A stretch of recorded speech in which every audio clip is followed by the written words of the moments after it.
短暂的金秋是杭州最美的季节，满城的桂花暗香浮动，不时地飘来一阵香气，感觉人像是掉进了蜜罐一般心甜。既然打算了要离开这座生活了几十年的城市，那就想再到处走走，去一些从前没去过或是没在意过的地方看看。今天我来到了西湖边的孤山路，这里四季游人如织。从西泠桥开始到白堤，是里西湖和外西湖的分界线，湖水与路面近乎齐平。沿途有平湖秋月、中山公园、西泠印社、楼外楼等知名景点。不过今天我要探访的是掩藏在一个不起眼的院落里的两幢民国风小洋楼。这里就是孤山路28号浙江图书馆的古籍部。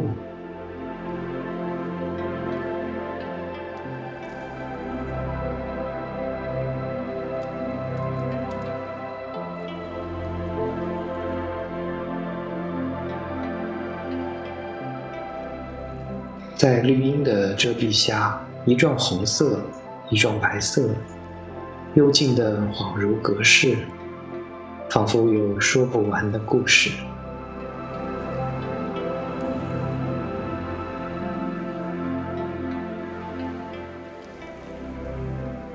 小红楼建于1906年，是清末朝廷预备作为德国皇太子前来游玩下榻的官邸。现在主要作为古籍编目和修复的办公室。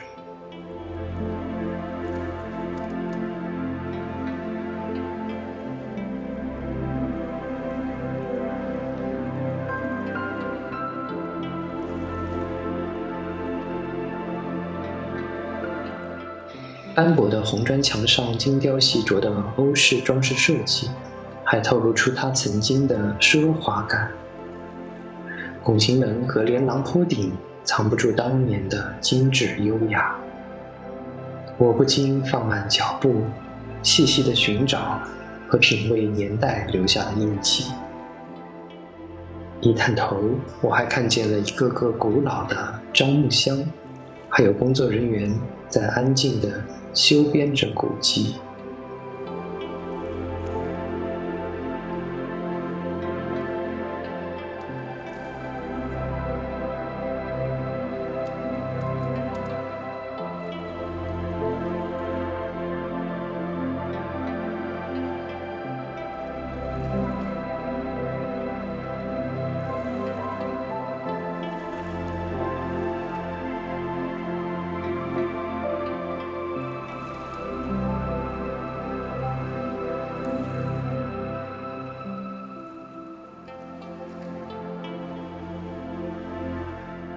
说起老宅子，我的外公外婆曾经也住在这样一座砖木结构的民国风大宅里，就在现实的胡雪岩故居旁。那是旧政府为一名重要将领修建的宅邸，很多年前被旧城改造给无情地拆毁了。那个时代的人们好像都不懂得保护好这些珍贵建筑的重要性。不过儿时的我经常在老宅里听大人们说起那些陈年旧事。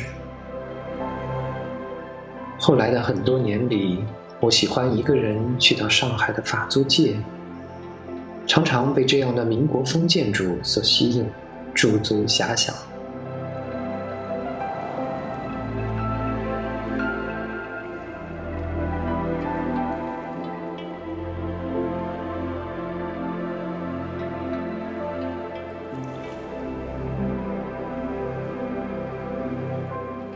虽然我不是学建筑的，但却对建筑装修设计有莫名的好奇心。在我装修自己房子的时候，不知不觉就把大门改成了带半圆舷窗的样式，还装了欧式风格的教堂玻璃。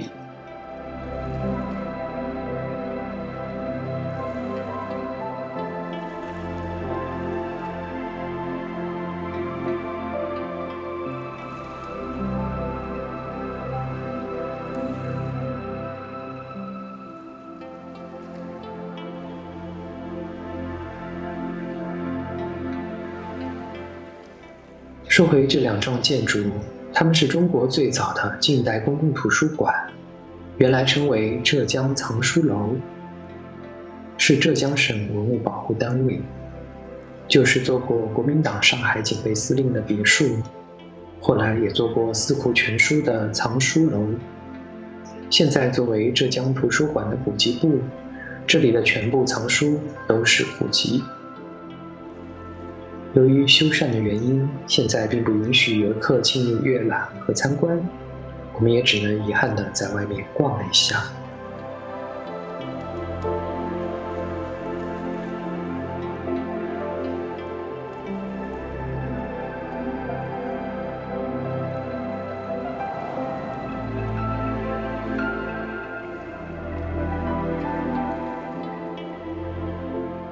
另外一边的小白楼始建于1911年，外观风格更朴素典雅一些。现在作为普通古籍书库和读者的阅览室，据说内部还有中药格子柜，里面装满了旧式的手写索引卡片书目。每个阅览座位上还配有中式书架和笔墨。我在网上找到了这些浓浓的复古风照片，在影片的结尾为大家呈现。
时光总是如白驹过隙，老人院里的老人们还在传唱着《红太阳》，老三届知青们看完电影《芳华》会彻夜难眠，而吴亦凡、李易峰的小粉丝们还在网络上骂战。我们谁也无法轻易去跨越和去理解不属于自己的时代。